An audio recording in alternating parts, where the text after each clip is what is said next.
Good day. I am Teacher Cecil. Sorry, I cannot be there physically. So I am preparing this video to tell you more about the school. Let me share the screen with you.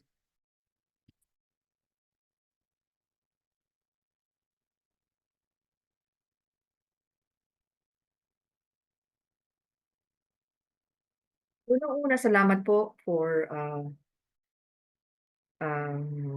being interested in our school. You can find us in Facebook, so you'll know more about us and our activities. So the name of our school is Today for Tomorrow's Learners.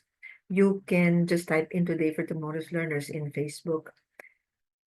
1055 was our original place. It's a sprawling 625 square meter area, but it was sold in 2023. Ang tagal ko po doon. 25 years po ako doon. So we transferred here at 1037, 2 houses away from our old location.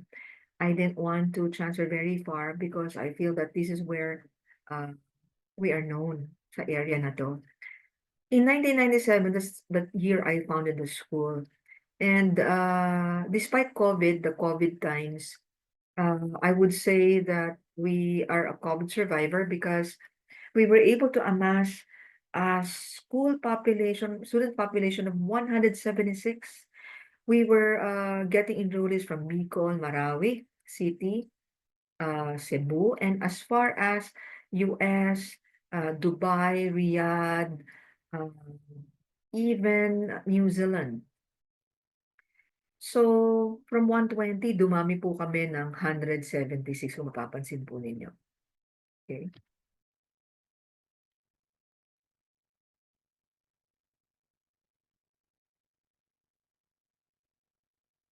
So, ito po yung mga teachers, no? Ako po yan, Teacher Risa, Teacher Je. Kung kita niyo po kung gaano na po sila katagal na po. So, isa pong titignan niyo po yan when you are looking for a school. How long have the teachers been with the school? Otherwise, there must be something wrong if there is a fast turnover in terms of teachers. Na po. If you are looking for a school, be sure to look for their ECCD accreditation or the Early Childhood Care and Development if they are offering education to kids from 0 to 4, 4.5. Alam nyo, I'm also very proud in sharing with you that we were given awards or recognition by San Sebastian and St. Teresa's. They say that we were able, or we continue to provide kids with the schools who excel. Pero alam niyo po, dahil po we have students who are children of professors and teachers from UST as well as doctors. They would send their kids to LaSalle Ateneo Poveda. Nakakapasa rin po kami doon. Now, if you're vying for a slot in the nursery level, this will be the subject areas. Pre-reading and pre-writing, yung mga pre-reading example po ng topics dyan, yung mga what will come next in the pattern, what is wrong in the picture, what goes together, main idea. Pre-writing would be the standing, sleeping line, and drawing the tail of the balloon. Phonics would entail lessons on what is the beginning letter of a certain picture, like fan, what is the beginning letter. For math, they talk about clock already, telling time by the hour. They talk about colors and shapes. They talk about addition and subtraction also with sum and difference of 0 to 5. Yung writing at the end of the school year, they'll be able to write A to Z and their names in full. In science, simple topics like the life cycle of a butterfly, life cycle of a plant, what do plants need, pet, farm, zoo, animal. Yung arts po kasi, talaga pong gusto ko may art bawat week because I'm a psych major and it has always been imbibed in us that we learn through our senses. In fact, we have a gesture for each letter sound. Patanong niyo po sa teacher, pa-demo niyo sa teacher kung paano ginagawa yung ganun po na sound. So, with the art activity per letter, this is their opportunity to experience, no, and have that letter impact uh, kumbaga, impact the kid. Kunyari po, fish. I saw them draw, well, on a printed figure of a fish. They soak the hard, round cardboard of the toilet paper. They soak it on the paint, and then using that, they were able to make the scales of the fish. So may experience about the letter F. Tatandaan nila yon, no? So if your kid is age 3, then your kid can qualify for the nursery 1 level. Pero kung 4 po siya at walang previous schooling at hindi pa marunong magsulat ng A to Z, 1 to 10, pwede pa rin naman dito. Pag 5 na po siya, then mag-kinder na po kayo. Pwede naman din ho yun. Kung naman nag-aral na ho kayo last year at nakakasulat na yung bata, then you can go to the nursery 2 level na po. Dito po, tuturuan po magbasa ang bata at makapag-perform na ng smart math. Alam niyo po, yung 4 na module ng nursery, nilakapan ko po yun ng learning competencies which enumerates the topics per week, per quarter for that quarter, no? It lists the topics. Ito po yung mga pahina to cover those pages. So this is very useful, especially so when you have a planned trip and you will be absenting, the kid will be absenting for, let's say, a certain number of days. You just have to look for the week where those days would fall. And because the topics are enumerated and the pages are enumerated, you can easily follow. Siguro, hindi ko alam kung kayang dalhin dun sa Boracay, no? Pero madaling sundan.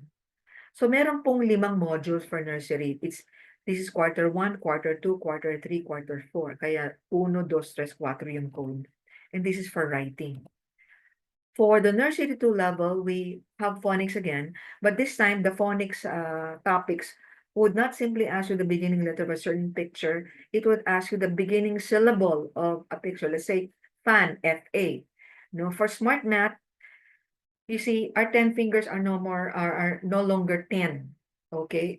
Our 10 fingers can represent 1 to 99. We teach the kids how to represent numbers and add and subtract numbers, 2-digit numbers, with sum and difference of 0 to 99. Science, ito po yung mga topics ito, go, grow, glow. Ano ba yung mga topics sa science? What do plants need in order to grow? Writing, they copy from the board. Language, you talk about his, he and she. They talk about this and that, among others. Yung ordinary math, addition and subtraction. Not only using your fingers, but the normal math. If you're given 3 balloons and a friend of yours gave you 2 more, how many balloons do you have now? So either they would put the big number in their head and they count on, or they would draw circles, no? Filipino po, we reserve this during the 3rd and 4th quarter because I want to make them master how the sounds of each letter is sounded off in English. I don't want them to be familiar with the O sound of letter U because if that would be the case, they might read 3-letter words with middle sound U in a wrong way. Like, nauna yung U, A, E, I, O, U, diba? So magbabasa ng mug yan as mug. Kunyari, not as not. No? So yun po iniiwasan ko. So these, again, the learning competencies, ito pong listahan ng mga topic, naka-attach po to sa bawat module. No? Ito po kasi quarter 1. So dun sa quarter 2, may learning competencies ulit. Pero topics na ng quarter 2. Pansinin niyo po yung diferensya. No? The topics here in nursery 2 are more per day or per week. And the pages they have to fulfill in a week are more. Ito po 13 pages, 15 pages, 20 pages. No? There are 7 modules in nursery 2. This is quarter 1, quarter 2, quarter 3, quarter 4. Dati po hindi ko pa naisip na i-attach yung yung learning competencies dito sa first few pages. Ngayon po naka-attach na po yun. So ito po yung reading, ito po yung writing, ito po yung smart math module. So ito po, no? So I suggest that you take a picture of my number. You can reach me via Viber and I'm very proactive. I respond. Medyo matagal minsan, pero sagutin ko po kayo within the day, no? In fact, I have the number of all the parents here. So, gingroup ko sila according to their class, to their class. So, pag may announcement, madali. Kapag may tanong sila sa akin, nasasagot ko naman ng mabilis din. Kasi alam ko yung number nila, hindi na nila kailangang magpakilala. So, if you have queries, sometimes you might have queries after this session, feel free to Viber me. Sagot po ako. Wag po kayong matakot. There's no commitment on your part to enroll. Just ask. No? This is an example of an exam given to the nursery 1 kids. It happened in quarter 4 and po on the 8th week. So we asked the kid, what do you think is this? And then the kid will say, it's a quilt. Then write the beginning letter. What do you think is this? The kid will say, pechay. So they have to write the beginning letter. Yung quarter 1 on the 2nd week given to the nursery 2 kids, medyo madali pa. Beginning letter, pero may challenge dito, reading tsaka equation. Kaya ang requirement po talaga ng incoming nursery 2, the kid should be able to write A to Z and 1 to 10. Tingnan niyo po, quarter 1 on the 6th week, may syllabication na agad. They're able to read that. So we ask the kid to read, name the picture, and tell the teacher which picture has that syllable. Laging ganun na sistema, syllable, hanggang 3rd quarter. Kaya alam nyo, bago pa matapos yung 2nd quarter, nakakapagbasa na po sila sa ganung sistema. Because they're so used to reading the syllable, we just add the last letter, let's say, mil or man. They read the beginning syllable, ma, and then we ask the kid, oh, sound of the N, man, and then, what do you get? It's man. Di po ba? So please ask the teacher to show you a module on, module used by the nursery to kids in quarter 2 at pakita nyo, pahanap nyo sa kanya yung mga reading bago matapos yung module na yun kasi nagbabasa na ho sila. As proof, talaga nagbabasa ho sila. No? Ito na po ang nagagawa ng mga nursery to pag 4th quarter na. Nakaka-compute nila yan, nababasa ho nila yan. Ayan po, quarter 4 on the 7th week. Skip ko ito kasi ito po ay online class sa Nuvali, yung bata. Ito po ano po ito, si Maxine. Wala na po siya dito. Kasi 3 years old siya, nursery, tapos po nursery 2 siya last year. At ito na po kaya niya i-compute. Plus 55 plus 20 minus 15 close 10 and 5. What is the answer? Very good. Ito naman po si Astrid.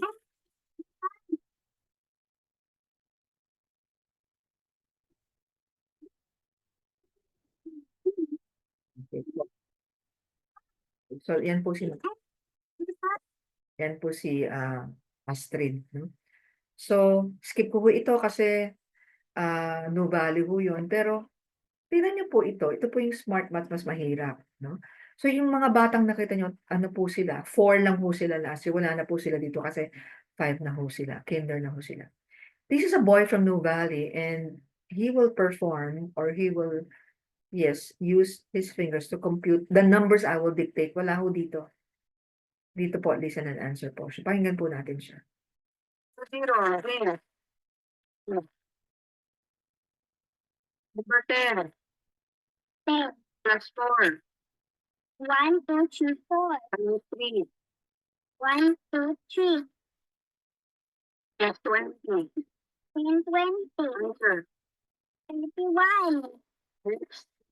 Okay. So, yung smart math po,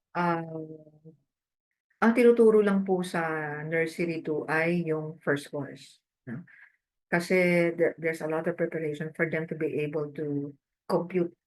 First of all, they will be taught that 10 fingers are no more, it's not that our 10 fingers are not limited to numbers 1 to 10. We can represent numbers. We teach them to represent numbers from 1 to 99 using their mere 10 fingers. So if in case the nursery to graduates from our school and would like to continue smart math, pwede naman ho, summer. O kaya pag, let's say, grade 1 na siya, hindi man kailangan tapusin. No? So pag medyo libre na siya, pwede niyang aralin to, then combination. These are actually borrowing from 5 borrowing from 10, and this involves the compounding, or the course 4 involves the invisible finger.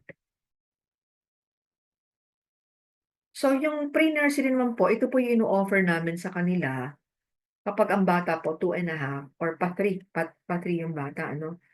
So this is our way of acclimatizing the kids so that when they eventually enroll in the nursery 1, wherein they'll be locked for 10 months, sanay na sila kasi kumbaga nag-aral na sila, eh. They know when to sit, they know how to listen to the teacher already, 'no? Kasi ito pong pre-nursery na 'to, hindi po kayo naka-lock. So let's say you enroll this month, tomorrow, next month you won't enroll, that's okay.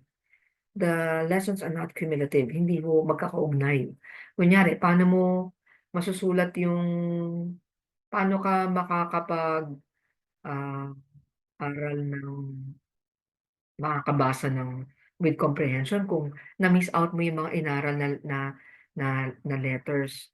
Let's say, run or rag or rug, nagbabasa na ta's hindi mo naaral yun, late ka nag-enroll kaya you don't know the difference between rug and rag or mud and mad. So how can you read with comprehension?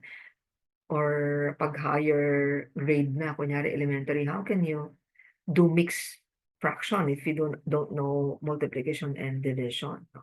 So hindi cumulative, hindi magkakaugnay. Dito kasi hindi magkakaugnay. So they can leave anytime and they can enroll again at any month. So that ends the discussion po. 'Pag may tanong po kayo, my number is 0917-801-8023. Thank you for listening.